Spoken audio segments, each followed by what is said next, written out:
Hey, PBC family. I am dropping in to share something with you that kind of resonated with me today because, of course, I'm always hearing things that really feed my soul because I'm always trying to grow. Even though I'm out here motivating and writing and, doing all these different things and coaching and all these different things, it doesn't mean that I am absent of the work that still is going on inside of me and the work that I still have to do to be the person that I am working very hard to be every day. So today I was listening to a sermon about expectation, and it was blowing me away. And I was at work, and I was like, it was getting good to me. And it was because it was Devon Franklin. He was preaching about expectations, and the things that he was saying was going against so much of what I believe today about what expectations mean, why I don't want to have them, why I don't feel anyone else should really have them, we should really not even be using the word expectation. And today he put something in my spirit that I really wanted to share because I thought it was so significant. Um, when we try to X the word expectation from our mind, right? Why are we doing that? And I think it's key to ask yourself, why is it that I don't want to use the word expectation? What does expectation mean to me? What does having expectations make me feel like when my expectations are not met? Why do I feel like I need to be absent of expectations? And I started to ask myself those questions today when I was listening to him preach, and I thought about it. And it is, um, I don't like to feel let down or disappointed or discouraged. And anytime that I have placed my own expectations on people or in situations over, I would say, the course of the last 10 years, I have, and even longer, if I really want to be honest, this is even dating back to my parents. Putting expectations on them has led me to those three things: that disappointment, that feeling of being let down, that feeling of being discouraged. It made me feel like I couldn't put trust in things and people other than myself and God, right? So when I started to hear the sentiment that we should just expect nothing, don't use the word expectation because we can't impose our expectation on other people. Today he made a point very clear to me, and that was that if we don't have expectations, if we don't um, set some type of limitation or some type of boundary, or we don't have some type of rules in place for ourselves and our lives and what we are looking for, we are only dumbing down what it is that we require, right?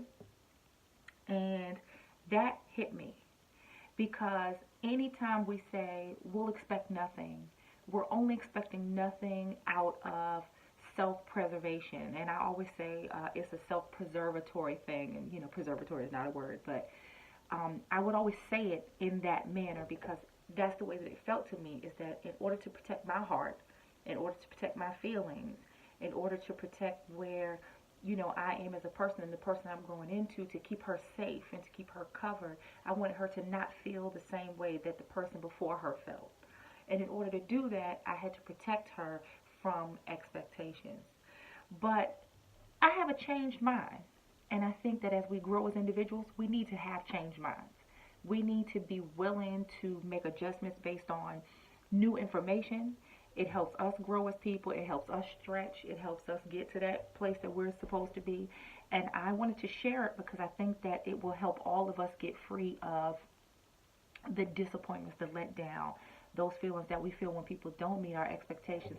The thing is, we just can't stay in it. When we have a certain bar that we have set, we have a right to set that bar. We have a right to have those expectations. We have a right to feel the way about something that we feel. We have that right. And if you don't set expectations for yourself and the things around you, it means you have no hope that God is going to deliver on his promises of the things that are in your heart that you are praying for manifestation for. And that just changed my whole perception of expectation. And you don't have to change yours, but I think it's my responsibility to share what I learned. I want to be in a spirit of expectancy because I am believing in so many different things in my life right now. I'm believing for so many different things. And I believe that as I continue to work and I continue to do the things that are beneficial for me, I am deserving of the things that I expect. I am hopeful that God is going to deliver.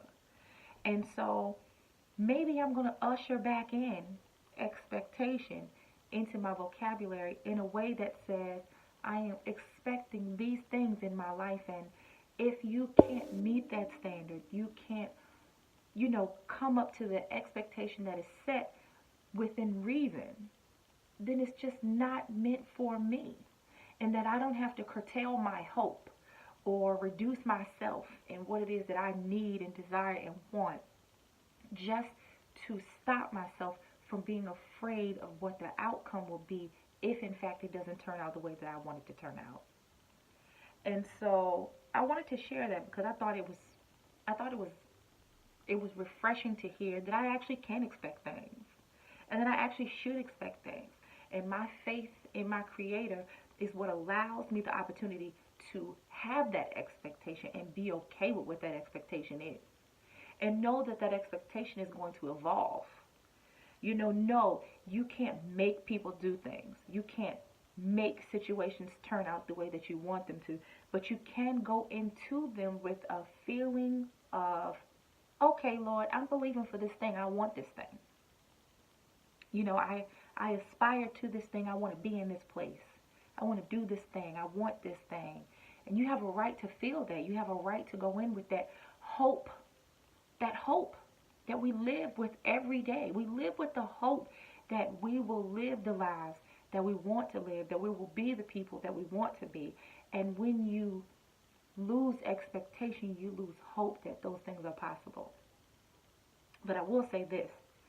When you have expectancy, let that expectation be based on the person that you are becoming, the new information that you gain, the growth in the person that you are today, not in those things of the past that have hurt you. When you see signs, listen to what those signs say to you. Don't make something into what it is not because you're expecting for something that you don't see is possible in that situation that you're in. Don't be unrealistic because I think a lot of times expectations become problematic when we try to force things that are clearly not able to fit where we want them to fit. We don't fit where we want to fit in order for that expectation to be met. So we just have to honor our truths in those moments, honor ourselves in those moments, walk away from what doesn't serve us, doesn't keep us whole or sane, disrupts our peace. Y'all know I talk about that all the time. Those are the things that you need to protect yourself from, not the word expectation. Absolutely live with expectation. I think I got up from that sermon like, thank you, preacher. You brought forth a word that gave me a new outlook on something that was troubling me a little bit, but it was making me feel safe because I was guarding myself from the disappointment that has come from things that I have had expectancy over, and they didn't happen the way that I wanted it to. And that's why it felt so good. It felt so safe to take away expectation because then I was like, I can protect myself now. I don't have to feel those feelings. But everything that you went through, that you didn't honor yourself and you didn't listen to what was true in your situation, made you feel like expectations were incorrect and that you shouldn't have them. So that really, I wanted to share that, and I hope that that will help somebody because it absolutely helped me. So anyway, love you guys, and don't forget, if you're not in the mailing list, to get on it, purposefullybecoming.com, and you will be able to subscribe at the bottom of the website. There are events and books and all types of things going on. If you get on the mailing list, you will be apprised of all that is happening. You can get all types of access to different things within the company. And if you need me, you can reach out to me on the contact form. And otherwise, I will see you guys and have a great, great rest of your day.